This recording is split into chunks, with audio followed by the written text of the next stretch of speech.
செய்திகள். அதில் சம்பந்தப்பட்டவராக இப்போது பிரதம மந்திரி இருக்கின்றார். இப்போது கம்பளை யூசி என்று சொன்னால் அர்பன் கவுன்சில் கம்பளை நகரசபையின் உறுப்பினர் ஒருவர் தன்னை பாகிஸ்தான் நாட்டு பிரஜை ஒருவருடன் விருந்து உபசாரம் ஒன்றின் போது பிரதமர் அறிமுகப்படுத்தி இருக்கிறார் என்ற ஒரு குற்றச்சாட்டினை கொண்டு வந்திருக்கின்றார். இது எவ்வளவு தூரம் விசாரணைக்கு உட்படுத்தப்படுகிறது பொறுத்திருந்து பார்க்க வேண்டும்.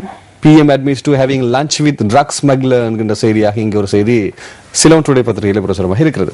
அடுத்த செய்தி டெய்லி நியூஸ் பத்திரிகையினுடைய செய்தி. Radhika flap diaspora's creation arrest reports baseless typical of diaspora disinformation campaign என்கின்ற செய்தியாக இருக்கின்றது. நாடு கடந்த தமிழில் சொன்னால் டயஸ்போரா என்பது அதனுடைய புலம்பெயர் சமூகத்தை திருப்திப்படுத்துவதற்காக தான் இவர் இந்த விஜயம் அமைந்திருப்பதாக பிரதி வெளிவிவகார அமைச்சர் அதாவது ராதிகா பறந்து வந்திருப்பது புலம்பெயர் தமிழர்களை திருப்திப்படுத்துவே அன்றி இலங்கை தமிழர்களுக்கு அல்ல. இதெல்லாம் புலம்பெயர் தமிழர்களுடைய வடிவமைப்பு. இந்த தான் கைது செய்யப்பட்ட அந்த கருத்து அடிக்கு புறம்பானது, பேஸ்லெஸ், அடிப்படையற்ற செயல். டிபிக்கல் டயஸ்போரா இன் டிஸ்இன்ஃபர்மேஷன், அதாவது புலம்பெயர் தமிழர்களுடைய அவதூறு தகவல்களாக இது பதியப்படுவதாக டெய்லி நியூஸ் பத்திரிகையினுடைய செய்திகளாக இருக்கின்றது. ஆனால் டயஸ்போராவினுடைய கடந்த கால தலைவர்கள் எல்லாம் அங்கே என்ற கேள்விகளையும் ஒரு தமிழ் பேசும் மக்கள் கொஞ்சம் விளங்கிக் கொள்வதும் தேவையாக இருக்கின்றது. எனக்கு ஒரு சந்தேகம் இருக்கிறது, யாருக்கு யாருடன் தொடர்பு, யார் உண்மையாவே கஷ்டப்பட்டு கொண்டிருக்கிறாங்க. அடுத்த செய்திக்கு செல்லலாம். டெய்லி மிரர் பத்திரிகையினுடைய செய்தி. Taken ill after dinner 400 in hospital after new year bash என்கிற செய்தி பிரசுரமாயிருக்கிறது. The factory employees were admitted to the Homagama and Horana base hospital and the Padukka and Kiriyalla division hospital என்கிற செய்தியாக இருக்கின்றது. ஆகவே இவை நீங்கள் பார்த்தீர்கள் என்றால் அவிசாவெல்ல, பாதுக்க, கிரியல்ல போன்ற பகுதிகளில் இடம்பெற்ற செய்தியாக இருக்கின்றன. 3 தொழிற்சாலை ஊழியர்களுக்கு புதுவருட உணவு விருந்து உபசாரத்தின் பொழுது அவர்களுக்கு வழங்கப்பட்ட உணவு விஷயம் அடைந்திருக்கின்றது. தற்பொழுது இந்த உணவை வழங்கிய நபர் கைது செய்யப்பட்டிருக்கிறார். அதே போன்ற உணவு தயாரித்த நிலையமும் சீல் வைக்கப்பட்டிருக்கின்றது. 400க்கும் மேற்பட்டவர்கள் வைத்தியசாலைகளில் அனுமதிக்கப்பட்டு தொடர்ந்து 200க்கும் மேற்பட்டவர்கள் சிகிச்சை பெற்று வருவதாக இன்று அனைத்து பத்திரிகைகளிலும் வந்திருக்கக்கூடிய ஒரு முக்கிய செய்தியாக இது இருக்கின்றது. இது டெய்லி மிரர் பத்திரிகையுடைய செய்தியாக இருக்கின்றது. இதைத் தொடர்ந்து இணைய செய்திகளுக்கு செல்லாம். நாங்கள் சிங்கள பத்திரிகை செய்திகள். ஜெகன் தனது திறமையை போல் சிங்களத்திலே காண்பிப்பார். ඇඟලුම් ශාලා තුනක අවුරුදු කෑම විසවි 400ක් රෝහල්වල පිරිසක් පිටවී යයි තව 100ක් පමණ තවම රෝහල්වල. இது நாங்கள் ஏற்கனவே பார்த்த செய்தியாக 100 பேர் இன்னும் வைத்தியசாலையில் அனுமதிக்கப்பட்டிருக்கிறார்கள். ஹொரண, பாதுக்க, தங்கொட்டு ஆகிய 3 பகுதிகளில் தான் ஒரே நிறுவனத்துக்கு சொந்தமான இந்த ஆடை உற்பத்தி தொழிற்சாலைகள் அமைந்திருக்கின்றன. இதுல குறிப்பிட்ட விட 100 பேர் தடுத்து வைக்கப்பட்டிருக்க வைத்தியசாலையில் 100 பேர் வைத்தியசாலையில் தங்கியிருந்து சிகிச்சை பெற்று வருகின்றார்கள். ஏனையவர்கள் வீடு திரும்பியுள்ளதாக இந்த செய்தி வந்திருக்கின்றது. මෞබිම පත්‍රිකනුடைய செய்தி. හෙළ උරුමය අගමැති දීමූට අනතුරු අංගවයි. එක්කෝ සමාව ගන්න නැත්නම් නඩු දානවා. அதாவது ஜாதிக ஹெலோமே உரிமை கட்சியின் தலைவர் ஓமால் பே சோபித்த தேரர் தொடர்ச்சியாக பிரதமர் DM ஜெயரத்ன அந்த போதைப் பொருள் கடத்தலுடன் தொடர்புபட்ட விடயம் குறித்து அவர் குற்றச்சாட்டுகளை முன்வைத்து வருகின்றார். அந்த வகையில் அவரை விமர்சிக்கும் வகையில் பிரதமர் அண்மையில் கருத்து வெளியிட்டிருந்தார். தற்பொழுது ஜாதிக ஹெலோருமையின் பாராளுமன்ற உறுப்பினர் அதுருளி ரத்ன தேரர் கூறுகின்றார், பிரதமர் மன்னிப்பு கோர வேண்டும். மகா சங்கத்தினரை அவதூறு செய்தார், அவமதித்திருக்கின்றார். ஆகவே மன்னிப்பு கோர வேண்டும். இல்லாவிட்டால் வழக்கு தாக்கல் செய்து 1 மில்லியன் ரூபாய் மான நஷ்ட ஈடு கோரி வழக்கு தாக்கல் செய்ய போவதாக ஜாதிக ஹெலோருமை எச்சரித்திருக்கின்ற செய்திதான் இங்கு வந்திருக்கின்றது. என்னுடைய இன்னொரு கேள்வி, இலங்கையிலே சாதாரணமான நடமான மக்கள்கிட்ட போய் கேட்டாலும் பாராளுமன்ற உறுப்பினர்கள் யாராவது இந்த போதை வஸ்துவோடு தொடர்பட்டிருக்கிறார்களா இருந்தால் பேர் குறிப்பிடுகிறார்கள். நாங்கள் குறிப்பிடவில்லை. என்னடா எனக்கு தெரியாது, உண்மையா இல்லையான்னு தெரியாது. ஆனால் நாங்கள் வீதியோரமாக போகும்போது இந்த பகுதி மக்களிடம் கேட்டாலும் கொழும்புல இருக்கிறவங்க இலகுவாக சொல்லிடுறாங்க.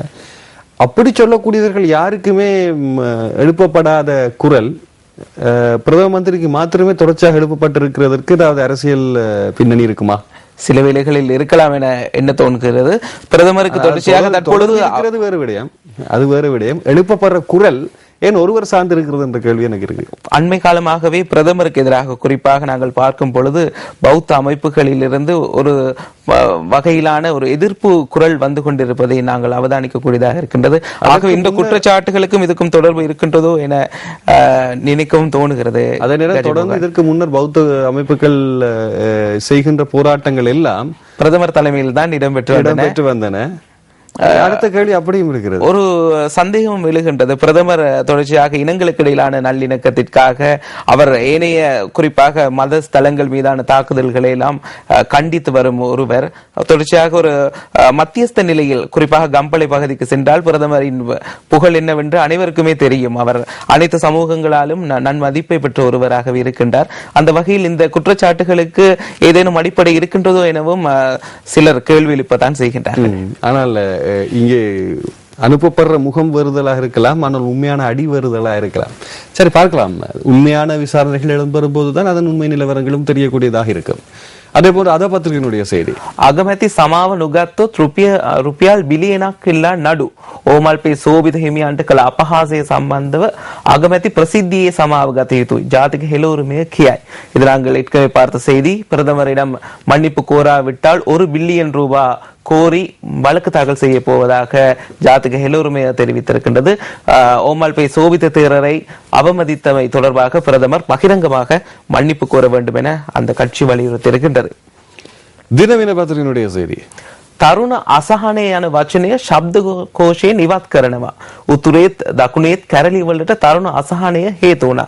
වත්මන් රජයේ ප්‍රතිපත්තිය රාජ්‍ය සේවය ශක්තිමත් කිරීමයි. මායිම් ගම්මාන ක්ලේමෝ බෝම්බ සටන් විරාමය දුෂ්කර ගම්මාන ප්‍රතිප්‍රහාර වචன ශබ්தகோஷයෙන් ඉවත් කළ අයුරින්ම. அதாவது தற்பொழுது தருண அசஹானே என்றால் இளைஞர்களுக்கான விரக்தி. இந்த விரக்தி எனும் இந்த சொல் பதத்தை அகராதியிலிருந்து நீக்கப் போவதாக ஜனாதிபதி கூறியிருக்கின்றார். அதாவது எல்லைப்புற கிராமங்கள், கிளைமோ குண்டுகள், போர் நிறுத்த உடன்படிக்கை, போர் நிறுத்தம், கஷ்ட பிரதேசம், பதில் தாக்குதல் போன்ற சொற்பதங்களை ஏற்கனவே அகராதியிலிருந்து நீக்கிவிட்டதாகவும் அதே பாணியில் இளைஞர்களின் இந்த விரக்தி எனும் சொல்லையும் அகற்றப் போவதாக ஜனாதிபதி கூறியிருக்கின்றார். வடக்கிலும் தெற்கிலும் இடம்பெற்ற மோதல்களுக்கு அதாவது குழப்பங்களுக்கு இளைஞர்களின் விரக்தி காரணமாக இருந்ததாக ஜனாதிபதி சுட்டிக்காட்டியிருக்கின்றார். ராஜ்‍ය කළමනාකරණ සහකාර පත්වීම් ප්‍රදානය කරමින් ජනාධිපතිකයයි பொது நிர்வாக முகாமைத்துவ உதவியாளர்களுக்கான நியமனம் வழங்கும் நிகழ்வில் தான் ஜனாதிபதி இதனை கூறியிருக்கிறார். சொல்ல போற விஷயத்தை சொல்லுங்க. வத்மன் ரஜே பிரதிபத்தி ராஜ்ய சேவையை சக்திமத் கிரிவாய். அரசு துறையை வலுப்படுத்துவதே தற்போதைய அரசாங்கத்தின் கொள்கை என ஜனாதிபதி கூறினார். ஜனாதிபதி சொன்ன விடயம் இறுதியாக வர்ற விடயத்தை கொஞ்சம் பார்க்கலாம். இப்போது 50 முதல் 55 வருடங்கள் இருந்த ஓய்வூதியம் இப்போது அதிகரிக்கப்பட்டிருக்கிறது. 60-62 வருடம் வரை செல்கிறது. அப்போது இந்த இளைஞர்களுக்கான விரக்தியினுடைய நேர் எதிர்கணியம் எப்படி தொடர்புபடுகிறது என்ற கேள்வி இருக்கிறது அல்லவா? வேலைவாய்ப்பின்மை அவ்வளவும் தான் நாங்கள் சொல்லலாம். இந்த கேள்வி ஒன்று வந்திருக்கிறது. அடுத்த செய்திக்கு போகலாம். லக்விமா பத்திரிகையினுடைய செய்தி ஹோமாகம ஹொரණ පාදුක්ක ඇඟලුම් කම්හල් වල අවුරුදු සාදේ කෑම විෂවි සේවකයෝ 220ක් රෝහලේ ரோகி உனே குக்குளு மாஸ் விஷவீமேன். அதாவது இந்த உணவு பொதியில் கஜமுகன், கோழி இறைச்சி, சலாது அதை போன்று பருப்பு இருந்ததாக தான் செய்தி வந்திருக்கின்றது. ஆகவே இதிலிருந்து அந்த கோழி இறைச்சி தான் விஷமடைந்திருப்பதாக இந்த செய்தி வந்திருக்கின்றது. அதாவது சுகாதார அமைச்சை மேற்கோள் காட்டி தான் இந்த செய்தி லக்விமையில் வந்திருக்கின்றது. கோழி வளர்க்கப்பட்ட பண்ணையில ஏதாவது தொற்றா அல்லது கோழிக்கு போட்ட தீனில ஏதாவது பிரச்சனையா? சில வேளை செய்பவர்கள் ஒரே முறை குளிரூட்டியில் வைக்கப்படவில்லையா என பல்வேறு பிரச்சனைகள் இருக்கின்றன. ஆனா பாவம் சாப்பிடுறவங்களுக்கு தான் பிரச்சனை. அதே நேரத்தில் கோழியை இனிமேல் சாப்பிட வாங்குறவர்களும் இப்படியான பிரச்சனை இருக்கு என்பதை கொஞ்சம் விளங்கினா நல்ல. இவை இன்றைய தினம் வந்த சிங்கள பத்திரிகைகள். இன்னும் ஒரு பத்திரிகை லங்காதீப OICගේ කුඩු ජාවාරමේ තවත් විස්තර උස්සාවියට බිරිඳ රඳවාගෙන ප්‍රශ්න කරන්න අවසර. அதாவது நாங்கள் ஏற்கனவே தடுத்து வைத்து விசாரணை செய்வதற்கான அனுமதியை நீதிமன்றம் வழங்கியிருக்கிறது. மேலதிக தகவல்களும் நீதிமன்றத்தில் அவருடைய மனைவி இங்கே படம் பிடித்து காட்டப்படுகிறது லங்காதீப பத்திரிகையில். இதிலே குறிப்பிட்ட விடயம் என்னவென்றால் 42 வயதான இந்த பெண்மணி ஏற்கனவே போலீஸ் உத்தியோகத்தராக கான்ஸ்டபிளாக இருந்திருக்கின்றது.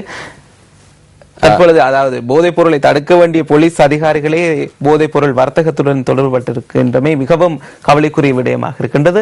வெள்ளம் பிட்டிய OICගෙන් කුඩු ජාවාරම් තරව් කරුවන්ට රුපියල් 10,000 බැගින්.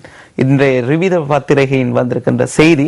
வெள்ளம்பிட்டிய போலீஸ் நிலைய பொறுப்பதிகாரி குடு அதாவது போதைப் பொருள் வர்த்தக முகவர்களுக்கு தலா 10,000 ரூபாய் வீதம் வழங்கியிருப்பதாக இந்த செய்தி வந்திருக்கின்றது. அந்த சாதி நாட்டியவர் இவர் இங்கே பேசப்படுகிறது ரிவீர பத்திரிகையில் சொல்லப்பட்ட செய்தியாக இருக்கின்றன. இது சிங்கள பத்திரிகை செய்திகளாக இருக்கின்றன. இனி தமிழ் பத்திரிகையினுடைய இனி செய்திகளுக்கு நாங்கள் அசைந்து செல்வதற்கான நேரம். முதலில் பார்த்தோம் சுடருடி, அதனுடைய தொடர்ச்சியான செய்திகள் இவை. நவி பிள்ளையின் தூதுக்குழு இலங்கை வரும் சாத்தியம் என்கின்ற செய்தி இருக்கிறது. நிச்சயமாக வர வேண்டும் என 2 மாதங்களும் மீதமாக இருக்கின்றன. கட்சித்தாவல் ஆரம்பமானதால் அதிரடி முடிவில் தலைமைகள், மேல் தென் மாகாணங்களில் பரபரப்பு. இனி ஐக்கிய தேசிய கட்சியில யாருக்கு புதிதாக பாடசாலையிலிருந்து விலகக்கூடிய உயர்தரம் முடித்து விலகக்கூடிய இளைஞர்களுக்காவது வாய்ப்பு இருக்கிறதானது பொறுத்திருந்து பார்க்கணும். அதுவும் இலகுவாக கிடைத்து விடும் போல் இருக்கிறது. போகும் அனைவரும், அதாவது கட்சி தாவல் என்று கூறினாலும் ஒரு கட்சியை தான் அனைவரும் தாவுகின்றார்கள். இலங்கை அகதிகள் விடயத்தில் ஹிட்லர் போர் நடக்கிறது. ஆஸ்திரேலியா முன்னாள் ராஜதந்திரி ப்ரூட்ஸ் சாடல் என்கிற செய்தியாக இருக்கிறது. கேள்வி இல்லாமல் இங்கு போகும் அனைவரையும் இலங்கையர்களை திருப்பி அனுப்புவதாக அவர் குற்றம் சாட்டியிருக்கின்றார். உரிய விசாரணைகள் நடத்தப்படுவதில்லை, அகதி அந்தஸ்து கோரும் அனைவரையும் உடனடியாக திருப்பி அனுப்பும் அந்த நடவடிக்கை அவர் விமர்சித்தார்.